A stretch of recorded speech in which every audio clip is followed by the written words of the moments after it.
Once again, good morning, everyone. Now, let us hear an inspirational messages from our distinguished Board of Administrators. First up, let us call on Honorable Victor G. Chong.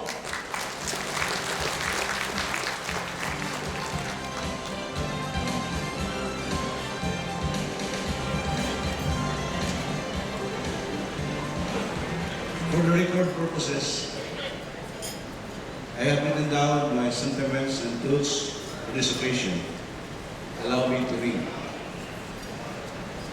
By way of introduction, let me say, while I am a newly appointed member of the NIA Board of Administrators, the happy fact is that my personal involvement in the rural electrification started since 1992. The year when Father Silva agreed to serve as the General Manager of the Metro Cebu Water District to solve the bloody equivalent of a civil war between the powerful Board of Directors and management on one side, and on the other, the labor union of which I was the president. Amazingly, the year-long bitter conflict practically solved in the first 7 days. The Silva connection got me involved with the rural electrification program.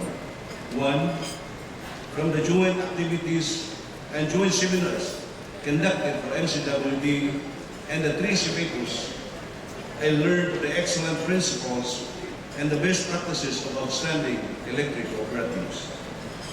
Two, when Father Silva became the NIA administrator, I served as a source person and speaker during the conventions and seminars of the National Solidarity of Unions and Associations of the 119 electric cooperatives. 3. Frequently visiting Father Silva at NIA. Whenever I was in Metro Manila, I befriended a good number of NIA people and get to know from them the various advocacy of the NIA vision and mission. 4. 2 years ago, when I retired from MCWD due to the compulsory limit of 30 years of service, Father Silva tasked me to organize the CBICO labor unions in response to the manifesto of the board and management urging the rank and file to unionize.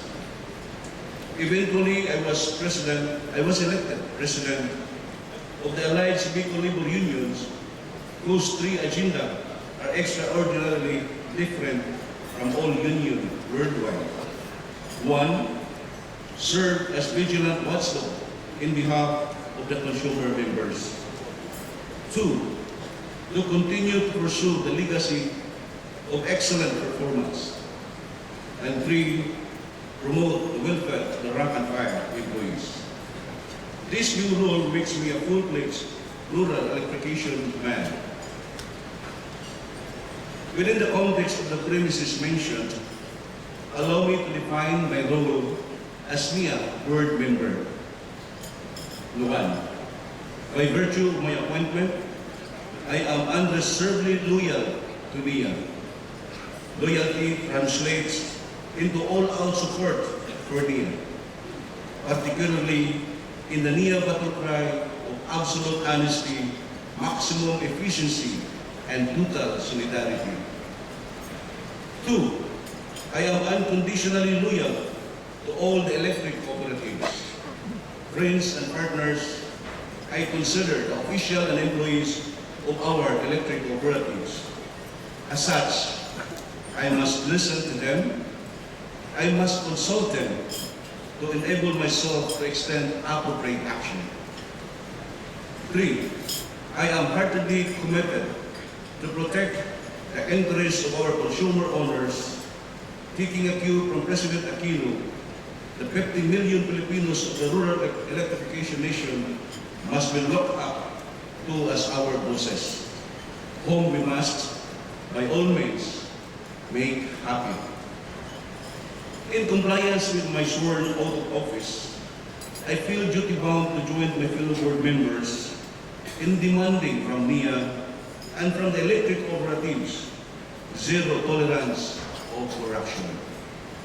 efficient quality services, good corporate governance, and willful obedience to NIA rules and the laws of our land. Finally, let me share my initial impressions. Firstly, I feel humbled and impressed with the qualities, qualifications, and the pro-country commitments of my fellow member of the board. Secondly, I feel happy sense of pride that the NIA performance track record is ranked among the very best in the written results of all government agencies. Keep up the good work, NIA. Thirdly, I feel honored to be officially designated as fellow warrior of the men and women of our electric cooperatives who battled, waged the most successful revolutions for progress in our country in almost 5 decades. May God bless all of us, our countrymen, and our beloved Philippines.